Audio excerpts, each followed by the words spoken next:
You can actually see I'm on there 3 times. Ooh.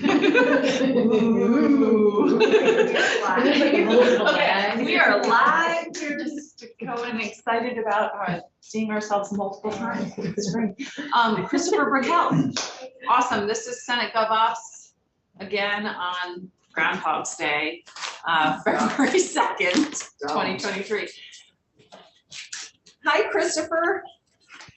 Good afternoon. Good afternoon. I'm sorry we're a little bit late. We got sidetracked with silly conversations in the room. So thank you for your patience with us. No worries. And since we haven't seen you yet, we'll introduce ourselves to you, and then we'd love to hear your thoughts about S17, specifically the provisions that are related to the Criminal Justice Council and adding things to your list of offenses or whatever. So anyway, I am Senator Ruth Hardy from the Addison District. Olivia Parker, Committee Assistant. Rebecca White, Windsor District. Bob Norris, Franklin County. Senator Ann Watson, Washington District. Allison Clarkson, Windsor County District.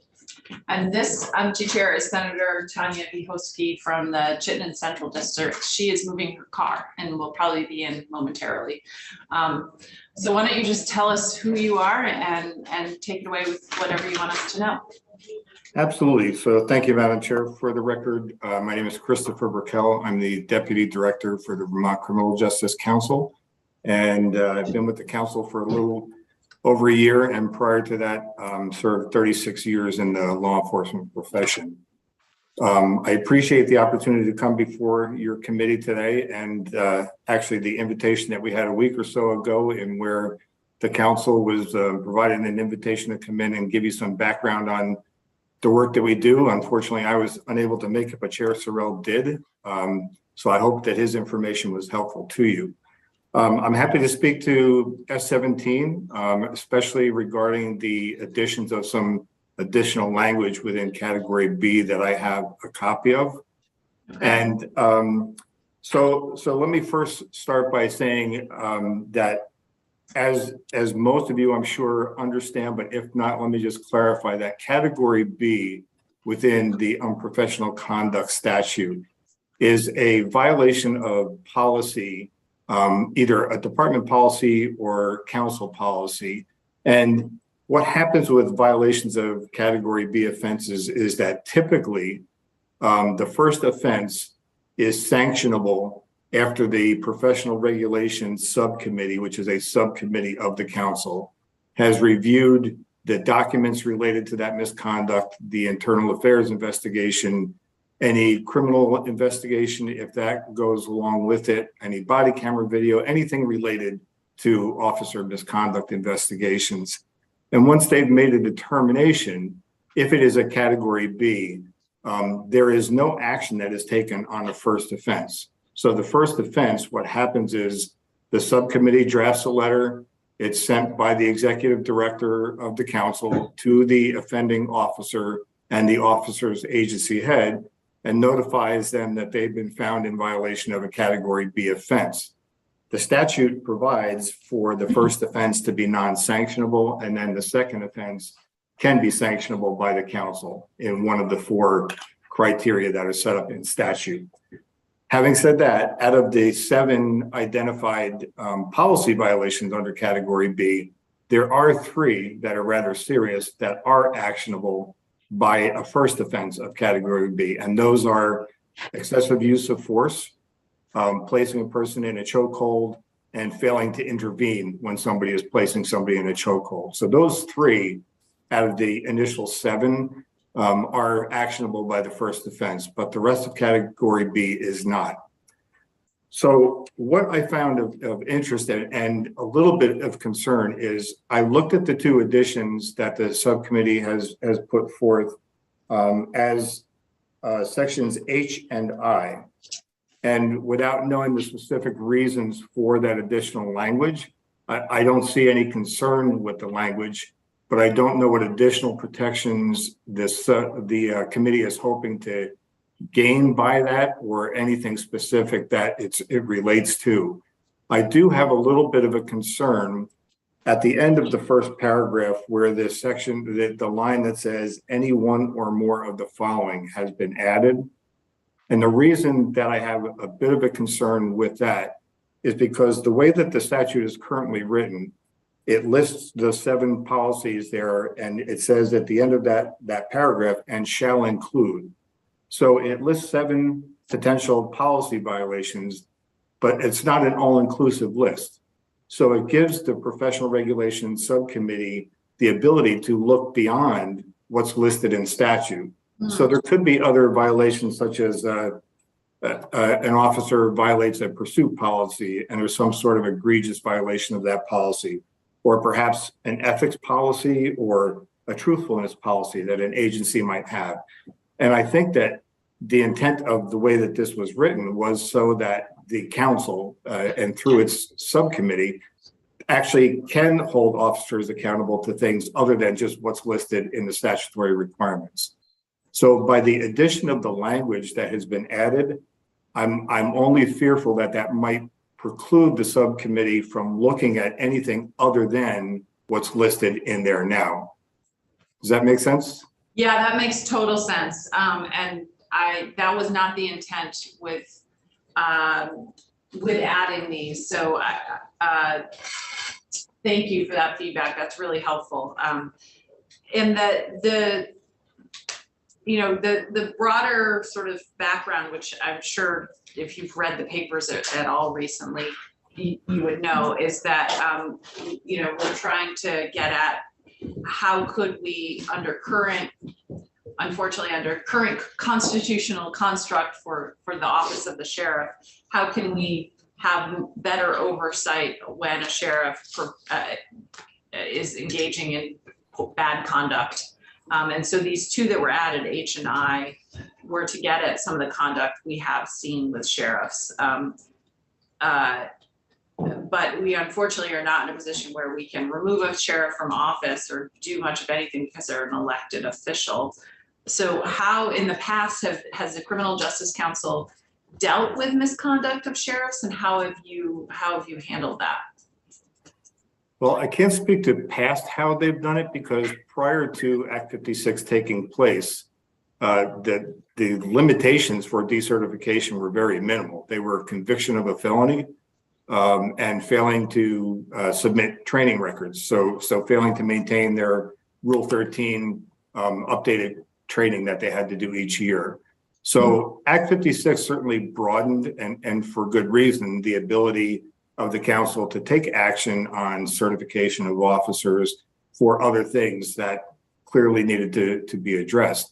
The problem, as I see it, and you've already identified and pointed out, is that even if the council were to be able to take action against a sheriff specifically for a violation of any of the categories where it led to the potential for a hearing before the council and the potential for decertification, worst case scenario, even if a sheriff were decertified, it would not remove that person from office. What they would lose would be their ability to have any law enforcement authority and take any action. But they could still run an agency, and they are clearly an elected official, so they would remain in office. Yeah, okay. So your answer is consistent with what we've heard from legal counsel, which is we could, even decertify them, but they'd still be sheriff. But for the 2 provisions that were added, do you see any problems or concerns with the language for those? I don't see any problems or concerns. I think that they are likely addressed and can be addressed through other policies that agencies have, where any type of ethical behavior or a truthfulness issue could still be dealt with in some of the language that's been proposed. But there's certainly no heartburn to those 2 additions added to it. Okay. And here I have a question that's maybe a silly question, but it's just because I'm not as familiar with the statutes in this area. What is Category A? Category A violations are essentially criminal conduct. So felonies, a list of any misdemeanor that's committed on duty that doesn't have anything to do with the lawful performance of an officer. And then a list of several, I believe it's 12 misdemeanors that were committed if they were committed off duty. Okay, And it's all criminal conduct, and that on a violation of a first offense of any of those within category A. After the subcommittee has reviewed it and found that to be a violation, they can refer that to the council for a full hearing, and or they can also work out a potential stipulated agreement for decertification with that officer. okay. So category A would include sexual assault and things like that. It includes It- Oh, okay. all the worst offenses. And off-duty, using a firearm, getting caught in a bar fight with a firearm, that would be something that would be included in category A. I think a specific deputy that did that in another state. Yeah, depending upon knowing all of the circumstances, Yes. potentially, yes, that is. Okay, Things like domestic assault, even if it's off duty, those are things that clearly you would want to be addressed with law enforcement. okay. And is there a category C? There is a category C, and the category C basically centers around counsel processes. So if someone were to interfere with an investigation that the council was doing, or they were not to provide their training records to the council, things that the council would necessarily deal with involving agencies, and or if the agency head themselves were the subject of an internal affairs investigation, that would be handled by the council, because clearly an agency head can't investigate themselves. Okay, okay. And is there a D or is it just ABC? ABC. Okay, good, awesome. Well, this is really helpful because we have not dug into the Criminal Justice Council statutes and work beyond our first introduction from Mr. Sorrell. But we will in the second half of the session after the House sends us their bill that they're working on, I believe with you right now or next week, about the Criminal Justice Council and your requests, et cetera. So we will see you a lot more after crossover. This is really helpful now. Are there other questions for Mr. Brickell? Okay, seeing none, we will let you go, and thank you so much for your time today. Well, thank you for the invitation. I'll be happy to come back whenever needed. Excellent. Take care. Stay Take care. warm. It's good to have you on board, Thank you. and it's really great. Yeah. Thank you very much. Thank you. Bye-bye. A Okay. long period without a director. Yeah. There is on Zoom. Okay. And then We have one more witness, and then we will be done for today. This has been fulsome. So maybe after this, we could Yes, address it. absolutely. William. William. Hi, how are we doing? Hi, William. Better for seeing you. We're fine. So since this is your first time to the committee, we'll introduce ourselves to you because you may not know everyone in the room. And then you can introduce yourself to us and then tell us what you'd like us to know about S17. So I'm Senator Ruth Hardy from the Addison District.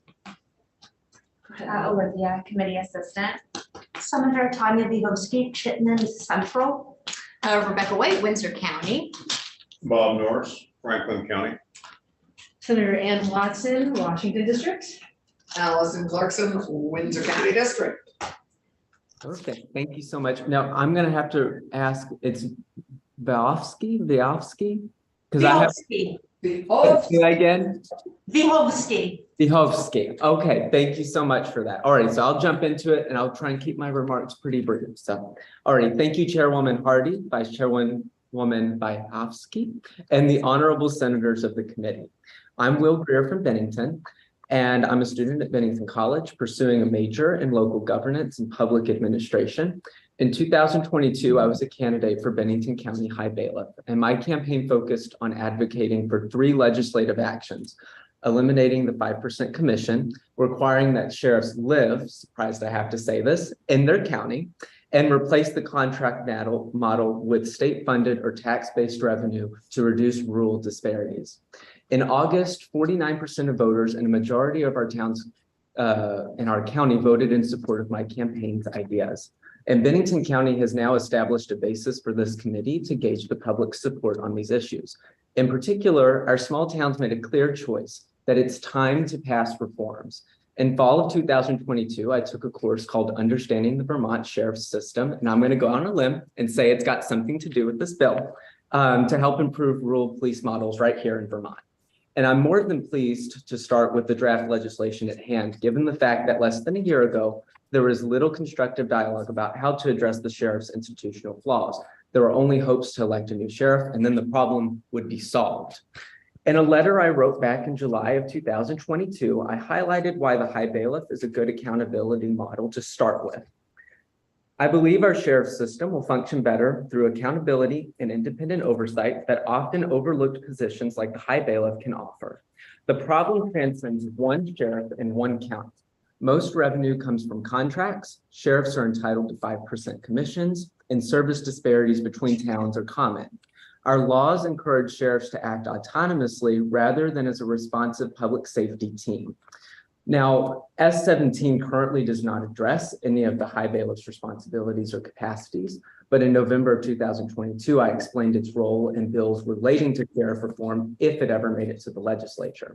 The lack of oversight authority the high bailiff has in the 21st century allows it to return to the sheriff system's intended ne plus ultra, which is the accountability ultimatum. Now, when addressing institutional challenges in federal systems like the US, it's important to work with mechanisms that already exist. Now, the high bailiff is only elected in Vermont. No other state has this office. So we should utilize its unique powers by including it in this bill and codifying the removal procedures that would restore the high bailiff's original purpose. But I want to get back to addressing what's already in the bill, and that's starting with Section 2, which addresses a critical short-term goal of sheriff reform. Our elected officials shouldn't seek to maximize or ensure their bottom line is met ahead of the community's needs.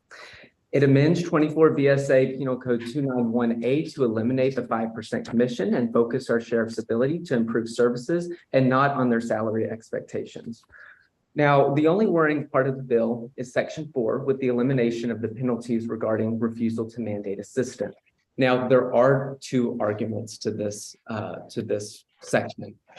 And I think that's why the committee should consider simplifying rather than eliminating the penalty statute, for now at least. But first, it should be noted that 24 VSA Penal Code 300 is the actual mandate of assistance. However, we should enforce this just like any other law regarding duty to rescue and whatnot. Revisions to Penal Code 301 will make it easier to understand rather than outright eliminating it, because it does have and contains a lot of archaic language that's simply outdated. On the other hand, Penal Code 300 and 301 are rooted in this idea of posse comitatus, where the sheriff has the ability to assemble citizens to ensure peace. Recent examples of this being used in the US are limited, but it is important to acknowledge the history behind its use for reasons that frankly did not promote peace. And it's something so reserved that we may not believe it's necessary, but there may come a time when it would be helpful to respond to a situation. So my motto is, it's better to have it and not need it than to need it and not have it. And to have democratic accountability, part of that comes from what we call degrees of flexibility or civilianization in the sheriff system, which Section 4 would weaken, but not entirely take away. To eliminate the public's mandate to assist law enforcement in a manner deemed necessary and appropriate will further institutionalize and professionalize one of the public's few direct links to criminal justice. And we all must have a hand in the safety of our communities. And that's why I'm asking that the committee re-examine Section 4 in the meantime. Now, Section 5, this is my favorite part, and I think it's also the most promising part of the bill, and that's why I saved it for last. We're not just going in order, is because it's critical to improving the sheriff's services. Typically, departments are based on county boundaries, but this provision allows us to assess whether current jurisdictional design addresses public safety needs and the community's interest. Models that highlight deliverance modes, management reform, power sharing, and police customs are points to consider during the review process. In particular, around Section 5, I want to highlight something from the work I did previously in the fall. On the discussion of rural beat optimization, and integration of municipal contracts from a collective known as regional or shared patrol beat delivery forms a geographically representative service area and allows for the mitigation and policing deficit. And Vermont must refocus on beat optimization, in particular in rural towns and counties where resources are limited, to provide efficient and effective service delivery. It is my hope that the Secretary of State's office will consider long-term solutions to the sheriff's model in Vermont. In closing, we should acknowledge sheriffs are entrusted with powers granted by the legislature, but also the voters. And we owe them that by helping them do their job effectively. We need to give them the resources, sensible rules and guidelines, and help to do their job better. And I urge members of this committee to consider these revisions and thank them for addressing this issue. And I'm happy to answer any questions or clarify any points I made. Well, thank you, Mr. Greer. That was really interesting and very comprehensive. So I appreciate that the time you took to go through the bill and provide that direct feedback. It's really helpful. First of all, have you sent that to Olivia? Have you sent your written testimony to Olivia Parker yet, our committee assistant? I have not. Would you like me to do that? Yeah, that would be great. If you could do that, we could post it on our website and have a chance to read it as well. So that'd be great. And then the second thing is, you mentioned some research you've done on sort of models of service delivery and duties of sheriffs, et cetera. I'm wondering if you found in your research any kind of best practices information. We had this conversation earlier. I don't know if you've been watching our conversation today, but we were talking earlier about sheriff best practices and whether there were models we could look at for that. Well, I can give you a great example of one that may not particularly deal with what is in section 5 about the Secretary of State's office wanting to potentially redesign county boundaries and these geographical predeterminations that we have already. But there are examples, particularly in Western states in the United States, where counties that are particularly small, and we're talking, hundreds of people, will form combined services with another county. So they'll just create one unit. So that's it's not a sub-administrative unit, but it's getting sub-administrative units and combining them together for better service delivery. There's one model from Kansas that, and I can share some of this work that I researched. I'm trying to remember. It's a very outdated paper. Police literature is not new. We've not been investing enough in it. But in Kansas, there's a county that changed its funding mechanisms from the contract model to a tax-based revenue. And so there are ways recently, back in the 70s, where some of these models were changed, and they've been quite successful. We've seen large counties and small counties do this. So I think that Vermont can effectively change some of this. So I'll send that along to you, Ms. Hardy. That would be great. Send it along when you send your testimony to Olivia. Yeah, are there other questions? Senator Clarkson. William, it's lovely to see you again. I would love to just, if you would quickly share with us how you got engaged with this issue as a sophomore at Bennington College. I mean, what did you have an incident where you had to deal with the high bailiff or with the sheriff? What got you engaged in this work? I think it was more when I moved here, because I should also mention that I ran this election and, campaign, having just officially moved to Vermont. I'd always spent my entire life growing up here, so it wasn't too big of an adjustment. But I think reading about all the news articles, not just in Bennington County, but across the state, made me realize that we really need to put some attention on this issue, because it is, like I mentioned, it's the only democratic source that we have in criminal justice, which is, why I want to address Section 4 more, because when you look at your average municipal police department, you don't have the capability to just, walk in and assist or learn about the process. It's much more difficult. It's much more bureaucratic. So that's one reason why sheriff's departments, have a different image and different connotation than police departments. But the reason I really became involved was simply just because there was a lot of bad attention on it. And I actually tried finding other people to run for this office, but no one believed in its potential. And that's why I stated we should be giving its potential some real opportunity to succeed. Did you win election? You said you got 49% of the vote. No, it was very close. We spent about 17 hours waiting for all the results to come in. So it was a fun night. It was a fun night. Ah, excellent. Well, if at first you don't succeed, try again. So unless we eliminate high. Well, that was. We had that conversation. Senator White. Thank you, Chair Hardy, and you in fact kind of brought up. Oh, sorry, I my just thought you were question. tired. Sorry. No, not at all. It was the perfect segue, which is having run for High Bailiff. We did have a conversation earlier where we talked about eliminating the position if we were able to get some of the accountability in place. And one of the things we were debating was, well, not debating, we were discussing was if we were to put more requirements on a sheriff, that they need to be a certified police officer, all of that good stuff, but then we don't have a similar provision for high bailiffs in the instance that someone would be doing their due diligence as a high bailiff if the sheriff was not doing the job. That would be putting someone who is not qualified into a position where we do require qualifications. So I'm wondering if you could comment either on the idea of would enough accountability make a high bailiff position redundant, or should we be requiring more of our high bailiffs as an alternative?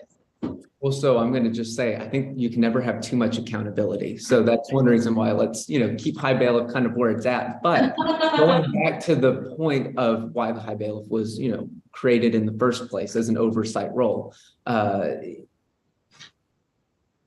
Every system, and this is something that one of my professors who studies federal design around the world, federalism is a subject, that every office has a purpose. So there was a reason why this was implemented, and there's a reason why it still exists today. So it should, in actuality, serve a function rather than just a theoretical one. But you are correct in that the high bailiff, if the sheriff were to be removed from office or abdicate his position, the high bailiff would be the successor. So we have a good model for that already there, because it is another elected position, and people want choice. I think that's a universal American concept.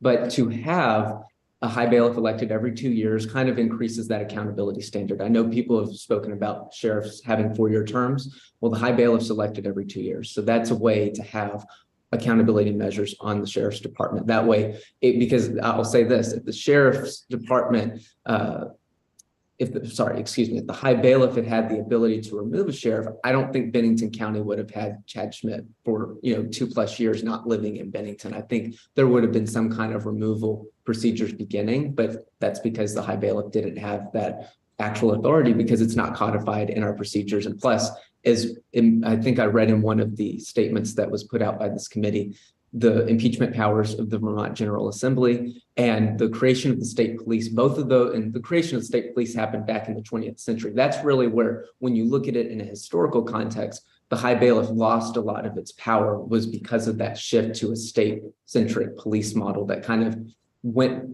didn't get rid of, but went past the sheriff's department. So those are two reasons why the high bailiff doesn't have all that authority. But I think that we should consider not eliminating it. I'm just going to phrase it like that, but definitely putting some kind of requirement on the high bailiff if he or she were to succeed the sheriff. That should definitely be considered by the committee. It's a very thoughtful answer. Thank you.